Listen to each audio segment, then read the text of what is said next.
ये आरएसएस की सरकार है, भाजपा नहीं आरएसएस सरकार है। अगर ईमानदारी से सरकार काम करती ना, अब तक उनके घर पर बुलडोजर चल जाता।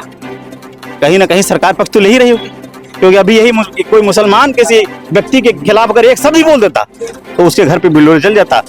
SC ST OBC अगर कोई बात बोल देता तो उसके घर पे बुलडोजर चल जाता। लेकिन बुलडोजर नहीं चलेगा, क्योंकि हम हिंदू हैं। हिंदू किस लिए हैं कि कोई हमें आपका वोट लेना है। जिस दिन वोट हमारा मिल गया, काम खत्म हो गया, फिर हमारी जातियां हो जाती हैं। तो सीधे तौर पर कहना चाहेंगे कि विशेष जाति देखकर कार्रवाई हुई। बिल्कुल, ये बिल्कुल पट्टी बांध के काम कर रही है भारतीय जनता पार्टी की सरकार, और उन लोगों के लिए आंखें खोलती है जो इनके अपने लोग हैं।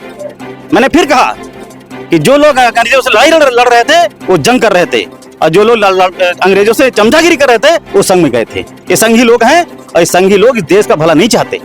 ये संघी लोग इस देश में ऊंच नीच भेदभाव चाहते हैं, हमेशा बना रहे।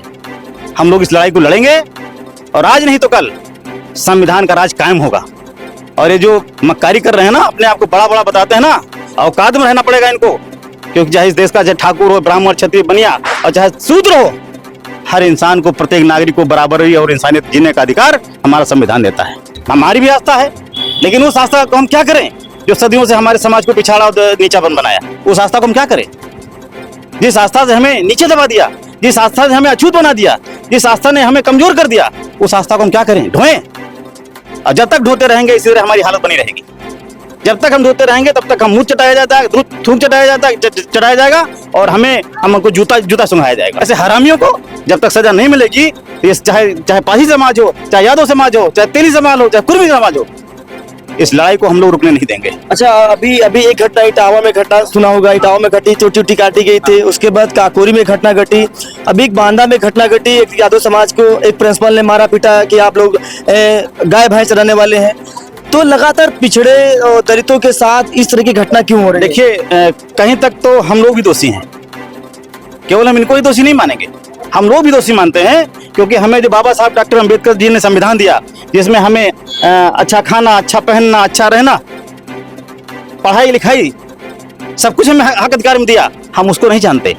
लेकिन जिस पत्थर में हमें कुछ नहीं मिलता, उस पत्थर के लिए हम लोग परेशान रहते हैं, रातों दिन जुटे रहते हैं। अपने भाई बेटियों को हम भेज देते हैं वहाँ कांवड़ यात्रा लेकर के, तीर्थ यात्रा घूमते हैं। उससे हमारा कोई उद्धार होने वाला नहीं है। और अगर जब तक हम लोग इन मंदिरों के चक्कर लगाते रहेंगे, तब तक हमें मुंह से पवित्र किया जाता रहेगा, तब तक हमें मुंह पिलाया जाता रहेगा। आप ये बात करें, आप ही के समाज के लोग तमाम से आपको टारगेट करेंगे। करने दीजिए, मुझे चिंता नहीं है।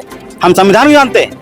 बाबा साहब अम्बेडकर ने जो संविधान दिया, इस देश में किसी भी जाति धर्म के साथ अन्याय अत्याचार नहीं किया, सबके लिए बराबर के हक अधिकार दिया है। साथियों नमस्कार, मैं वीरू और आप देख रहे हैं काकोरी दंगल। इस वक्त मैं लखनऊ में मौजूद हूं, और ये शीतला मंदिर है। यहाँ पर वो घटना जो घटित हुई, दलित समाज के जो दादा थे, उनसे जो घटना घटी है, उस मामले को लेकर लगातार सभी लोग यहाँ पर आ रहे हैं, उनसे बातचीत कर रहे हैं, उनसे जानने का प्रयास कर आखिरी सच्चाई क्या है। यहीं पर वो घटना घटी थी। तमाम से लोगों से हमारी बातचीत हुई है। एक और लोगों से बातचीत करने का प्रयास करेंगे। क्या नाम है सर आपका? मेरा नाम सत्येंद्र रावत। क्या कहेंगे, आप भी रावत समाज के थे, जिनसे बाद घटना घटी वो भी रावत समाज की? कहीं रावत समाज की नहीं है जी, यहाँ एक बिरादरी की नहीं है। इस देश में जो हजारों साल से जो भेदभाव चला रहा, ये उसी का परिणाम है। इस देश में वर्ण व्यवस्था के आधार पर जो लोग चलाना चाहते हैं इस देश को, वो इस देश के संविधान को नहीं मानते। वो हम अभी भी चाह रहे हैं कि इस देश में ऊंच नीच भेदभाव बना रहे। यानी वोट के लिए हमें तो हिंदू मानते हैं जी, लेकिन जब वोट हमारी ले लेते हैं, उसके बाद हमारी हिंदू हम नहीं रह जाते, फिर तो हमारी जातियां हो जाती है। ये नीच जात के हैं, पासी है, चमार है, धोबी, दरका, रहेर, गड़िया, तेली, तमोली, ये सारे लोग फिर हिंदू नहीं रह जाते। ये उसी के परिचायक है। मुख्यमंत्री जी रामराज की बात करते हैं कि रामराज का रामराज लाने वाले, ये कोई रामराज लाने वाले नहीं है। ना रामराज में हम लोग खुश थे, ना आज हम लोग खुश हैं। ये तो वही लोग है ना, जब एक समय आया था, देश की आजादी हो रही थी, आजादी के लिए लड़ाई लड़ रही थी, तो मैं सीधे शब्दों में बोलना चाहता हूँ कि आजादी की लड़ाई में दो लोग थे। आजादी की लड़ाई में दो लोग थे। एक लोग वो लोग थे जो जंग में गए, और एक लोग वो थे जो संघ में गए।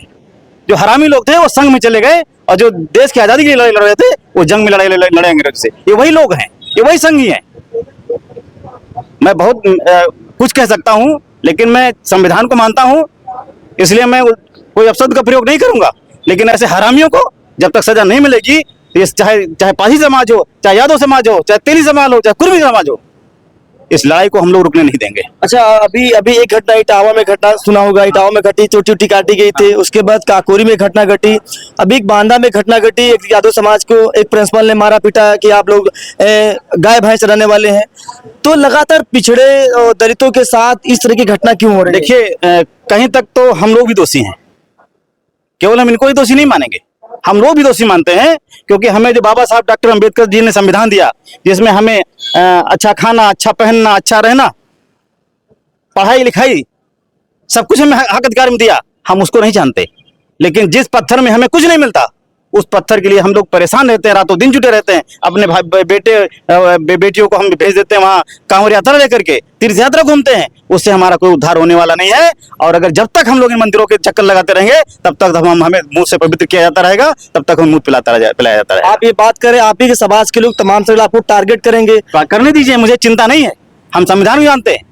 बाबा साहब अम्बेडकर ने जो संविधान दिया, इस देश में किसी भी जाति धर्म के साथ अन्याय अत्याचार नहीं किया, सबके लिए बराबर के हक अधिकार दिया है। लोगों में उनके प्रति आस्था है तब लोग जाते हैं, आपकी आस्था नहीं, आप नहीं जाते। लेकिन लोगों, मैं आस्था की बात नहीं करता हूँ, हमारी भी आस्था है, लेकिन उस आस्था को हम क्या करें जो सदियों से हमारे समाज को पिछाड़ा और नीचापन बनाया? उस आस्था को हम क्या करें? जिस आस्था से हमें नीचे दबा दिया, जिस आस्था से हमें अछूत बना दिया, जिस आस्था ने हमें कमजोर कर दिया, उस आस्था को हम क्या करें? ढोएं। और जब तक ढोते रहेंगे, इसी तरह हमारी हालत बनी रहेगी। जब तक हम धोते रहेंगे, तब तक हम मुंह चटाया जाता है, थूक चटाया जाएगा, और हमको जूता सुनाया जाएगा। अच्छा, ये घटना घटी है, गुप्ता समाज के लोगों की तरफ से घटना घटी है। यहाँ के तमाम सारे लोगों से हमारी बातचीत, लोग ये कह रहे थे कि अगर यही घटना कोई दलित वर्ग की तरफ से या पिछड़ों किया जाता है तो गिरफ्तारी हो जाती। बिल्कुल हो जाता है, अब तो बुलडोजर चल जाता। ये भाजपा सरकार है, ये आरएसएस की सरकार है, भाजपा नहीं आरएसएस सरकार है। मैंने फिर कहा कि जो लोग अंग्रेजों से लड़ाई लड़ रहे थे, वो जंग कर रहे थे, और जो लोग अंग्रेजों से चमचागिरी कर रहे थे, वो संघ में गए थे। ये संघी लोग हैं, और ये संघी लोग इस देश का भला नहीं चाहते। ये संघी लोग इस देश में ऊंच नीच भेदभाव चाहते हैं, हमेशा बना रहे। हम लोग इस लड़ाई को लड़ेंगे, और आज नहीं तो कल संविधान का राज कायम होगा।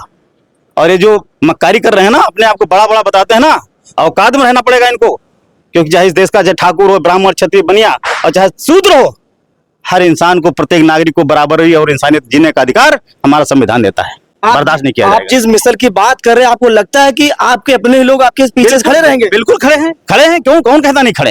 ये क्या नजर आ रहा? एक घटना नहीं है, अब घटनाएं, जितनी घटनाएं घटेंगी उतने हम लोग संगठित होंगे। जितनी बार ये लोग घटनाएं करेंगे, उतनी बार हम लोग ताकत में आएंगे, और इनको ईंट का जवाब पत्थर से हम लोग जरूर देंगे। आपको क्या लगता है कि गिरफ्तारी उनकी हो पाएगी? वो तो अस्वस्थ है, अस्पताल में भर्ती है। अगर ईमानदारी से सरकार काम करती ना, अब तक उनके घर पर बुलडोजर चल जाता। कहीं ना कहीं सरकार पक्ष तो ले ही रही होगी, क्योंकि अभी यही कोई मुसलमान किसी व्यक्ति के खिलाफ अगर एक शब्द ही बोल देता, तो उसके घर पे बुलडोजर चल जाता। SC ST OBC अगर कोई बात बोल देता, तो उसके घर पे बुलडोजर चल जाता। लेकिन बुलडोजर नहीं चलेगा, क्योंकि हम हिंदू हैं। हम हिंदू हैं। हिंदू किस लिए हैं? कि कोई हमें आपका वोट लेना है। जिस दिन वोट हमारा मिल गया, काम खत्म हो गया, फिर हमारी जातियां हो जाती हैं। तो सीधे तौर पर कहना चाहेंगे कि विशेष जाति देखकर कार्रवाई हुई? बिल्कुल, ये बिल्कुल पट्टी बांध के काम कर रही है भारतीय जनता पार्टी की सरकार, और उन लोगों के लिए आंखें खोलती है जो इनके अपने लोग हैं। बाकी सबके लोगों के घरों पे बुलडोजर चलता है, उनके जगह जमीन हड़पी जाती है, उनको जो अपमानित किया जाता है, उनके खिलाफ मुकदमे लगते हैं। ये सरकार काम। आप ऐसे बोल रहे हैं, आपको नहीं लगता है बुलडोजर से डर? आपको बुलडोजर बिल्कुल नहीं लगता? हमको, हम कौन सा गलत काम किए हैं? हम कौन सा गलत काम किए हैं? और अगर चला भी देंगे तो कोई फर्क नहीं पड़ता है। हम लोगों के पास है ही क्या? लड़ने के सिवा कुछ नहीं है। और इन जो आदताई सरकारों से, आदताई लोगों से, जो इस देश में संघ की सरकार चल रही है, भेदभाव जो बनाना चाहती है, ऐसे लोगों से हम लोग हमेशा लड़ेंगे, और पीछे भी लड़े हैं, आगे भी लड़ते रहेंगे। चलिए, बहुत बहुत शुक्रिया। ये देखिए, बातचीत हो रही थी, और ये बिल्कुल विशेष तौर पर जो सच्चाई सामने यहाँ की आ रही वही आ रही है। नेताजी का साफ तौर पर कहना है कि अगर यही घटना कोई पिछड़े, दलित, OBC या कोई मुस्लिम समाज की तरफ से हुआ होता, तो इस तरह के पुलिस एक्टिव हो गई थी, हो सकता है कि बुलडोजर भी चल जाता। तो कहीं ना विशेष तौर पर विशेष जाति देखकर ही कार्रवाई की जाती है, ऐसा लगातार सुनने को मिल रहा है, और इसमें भी है कि सच्चाई है। आपको क्या लगता है कि जिनके द्वारा ये कृत्य किया गया है, उन पर कार्रवाई होगी या उनकी गिरफ्तारी होगी? क्योंकि वो अस्पताल में है, प्रशासन कह रही है कि वो अभी अस्वस्थ है, जब ठीक होंगे तो आगे कार्रवाई की जा रही है। आगे क्या कुछ होता है मैं आपको बताने का प्रयास करूंगा। यहाँ की पल पल की मैं आपको अपडेट देता रहूंगा। इस खबर में फिलहाल के लिए नमस्कार।